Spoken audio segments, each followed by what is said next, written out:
up, guys? We got some more work today. I'm gonna be doing the fuel system, like I said from the last video. I got most of the stuff laid out. I ended up making a cool little diagram right here of how the lines are gonna run.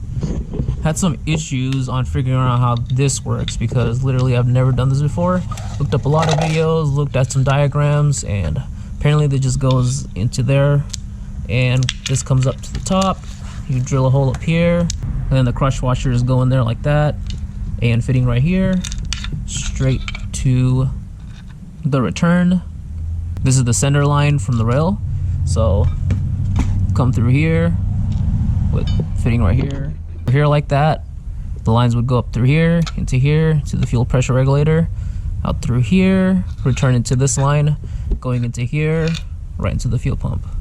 Took the turbo and the intercooler piping off just to see what I'm working with. And this, I had no idea what the hell this was. And looking at my other engine in the backyard, this is the evap hose to the charcoal canister in the rear. So honestly, don't even need this, so I'm gonna delete this. And this is the sender from the OEM. Put a hose right here, run the lines up here into the firewall right here to the back, all the way over here, and then drill a hole somewhere right here, right into the fuel rail. And then have the regulator over here somewhere, probably mounted over here, maybe up here, I don't know wherever it fits. And then have the return line coming up through here, and then tap another hole up through here to the firewall, then around over here, probably drill a hole down here somewhere, make it come through here, down here, come through the OEM lines, running to the back, and then I'll run the lines right through here, all the way up here, and into the fuel tank. I gotta take off this brace so I can get some more leverage down here to get the hose up there. I'll actually show you guys the evap because I had no idea what it actually was. And this is the original motor that was in my Purple Z.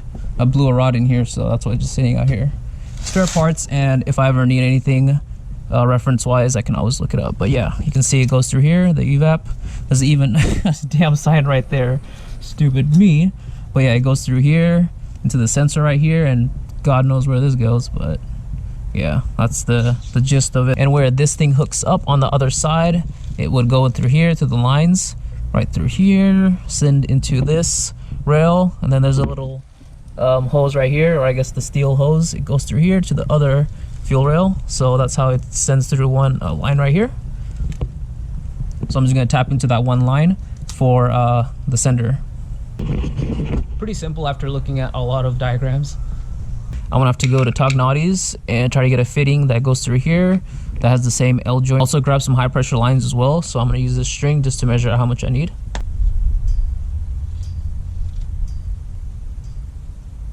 So string, not the best idea, but it was worth a shot. I'm gonna use the measuring tape and just count like this. 1, 2, 3, basically with each foot. So it came up to around 25 feet, but I'm just gonna get 30 for extra lines, just in case if I need it. We're up to one of the coolest shops in Sacramento, Tognotti's, to get some fittings right there. Fortunately, couldn't record inside. There was like a rule, like beyond this point, you can't have any video cameras or photography, but they really helped me out. Looks like I got a box of pizza and some breadsticks. So I just laid it all out in the hood right here just to see what I actually have. But it's a bunch of fittings, honestly. It's gonna be hard to explain what it all is at this moment. But basically, this would thread onto the back of these aluminum lines. I ended up getting hard line, and this would come out the other end. This would pop into here for a feed hose. Yeah, this would go into the feed, pop into there. That would go into this bit that goes into the fuel pump. Honestly, you know, I'm just gonna go home and explain to you there because this is gonna be a lot to explain. But yeah, Tognotti's really hooked me up, and the guys in there, 100% super dope, helped me out so much. So, you know, shout out to you guys. So while I was trying to figure out where the flex fuel sensor actually goes, the homie Elson 350Z showed up. I suck at timing, and he's the professional on that, so he's over here helping me out. He's just bolting all that up and doing a simple timing. I'm sure most of you guys know how to do timing, maybe not, but yeah. Basically, that's the tensioner for the timing belt. Goes over here. I painted this, so it's kind of hard to see where it orients. This one has a little groove, so it just goes in one direction. Now I will explain to you guys what I'll be doing. Hard line from the car to the fuel tank. Come through here, fuel shoots through there, goes into the fuel rail, comes out through here to the regulator, and regulator down through here to the hard line, and then midway towards the hard line, come through here to the hard line. I'm gonna use one of these hoses, higher pressure hose, go through here, comes through here. That would go into the other side of the hard line. Hard line would run to the bottom of the car, go into here, and I forgot to buy one of the fittings that connect to there. Both female fittings right here. That would go into the fuel pump, and that's honestly basically it. It's not too bad. Just a lot of figuring out where all the lines would go and just bending this the correct angle. But for now, I'm gonna hook up the feed line. I'm just gonna work my way from the feed line, basically just like that. Like honestly, it just gets harder and harder the more I go into the return line. Actually, you know what? Let me just set up the fuel pump with the return line coming out the basket right here, just to get that out of the way. So I'm gonna do that later on. I can just hook up the lines all together. So this right here is the fuel returning unit, I guess you would call it. Just gonna pop that out. Yeah, take that piece out right here.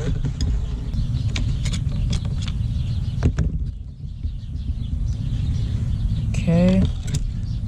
This is basically this. You can kind of see the similarities. Okay. It should just pop in there just like this.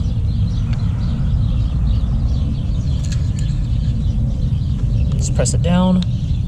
Solid. Wow, that's actually a lot better than I assumed. Nice. Okay. So this part, I'm not sure how this works, so assuming it screws into there. Yeah, it does. Okay, so put this on first and then swivel that around it.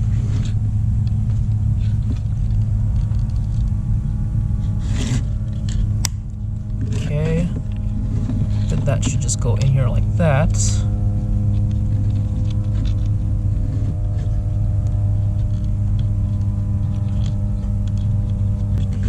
Now, where would this line come out of?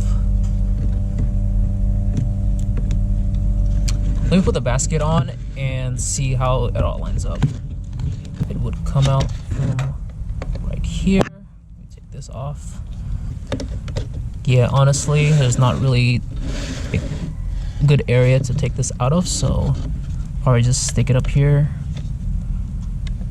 Best option, I guess, would be running it down through there, because literally it's going to be like near impossible to drill a hole up here and actually plant it down pretty solid. So there's a little flat spot right here.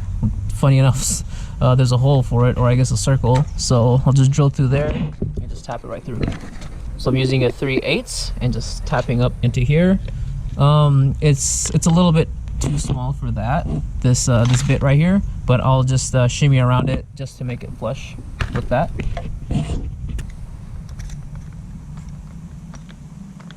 Here goes nothing. You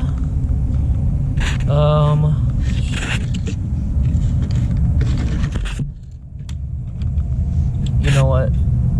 I'm just gonna go into it. Like, I can kind of see the circle, this circle right here. Seems like right where that T is, right underneath there.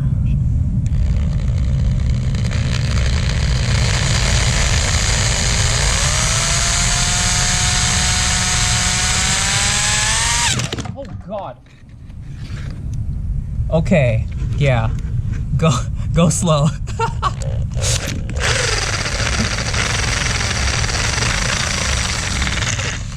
Jesus. Alright, luckily nothing got damaged. Okay, let's see if this fits.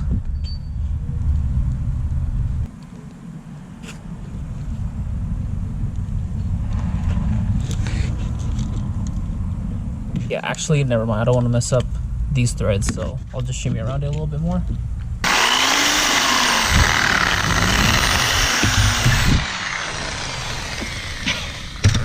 God.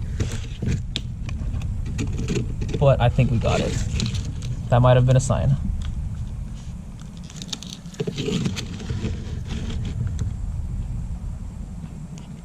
Just wiggle it around.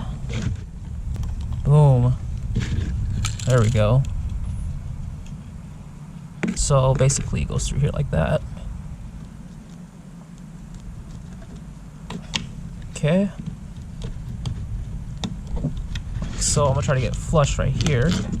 Perfect. That. Okay. This washer goes through here. Let me clean that up a little bit. Washer goes through there like that.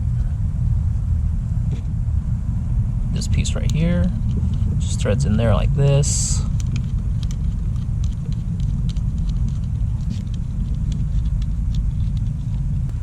This would come up through here underneath these lines right into this fitting. Let me actually tighten this up. Well, I got this tightened up all the way. Pretty solid. That ain't going anywhere. Let me hook up the hose now.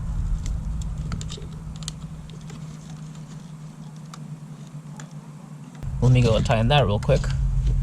So while I was doing that, Elson managed to get the timing all good. Double check it now. Nice. Look at that. That's awesome. Now we can start putting up everything in the front. The belts, the pulleys, and oh my god, you guys, we're almost there. Almost there. Because I am grateful. Thank you, Elson.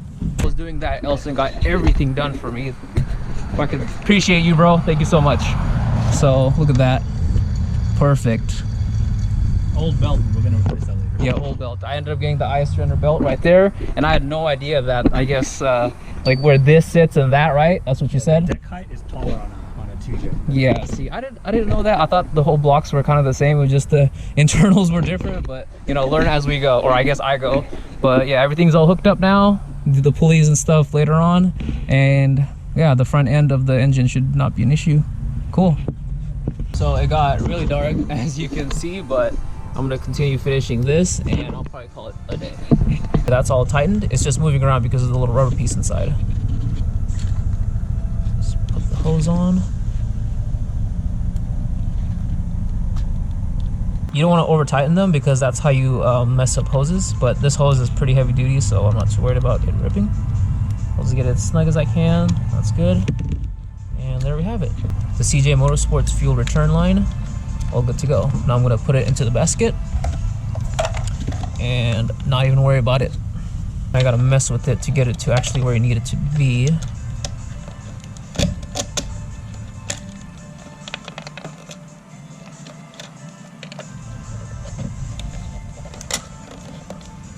This. Just press it down until that's on there. Nice. Okay, with this fully done, I am actually gonna clean up because yeah, it's a lot of mess out here.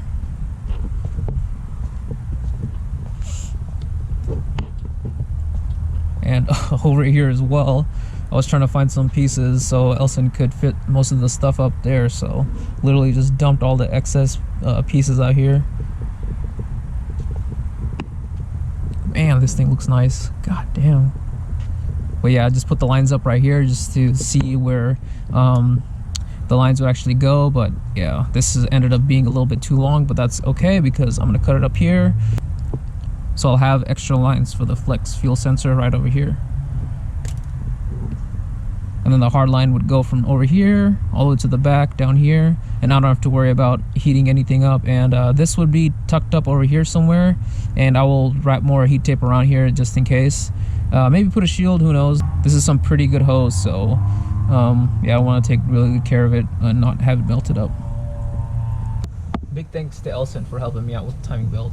But for now, I'm gonna clean everything up and I'm gonna head inside. So I'll catch you guys in the next video where I'll actually be hooking up most of the lines up, getting the fuel rail on, and basically just that, and doing more of the plumbing. So peace out, guys.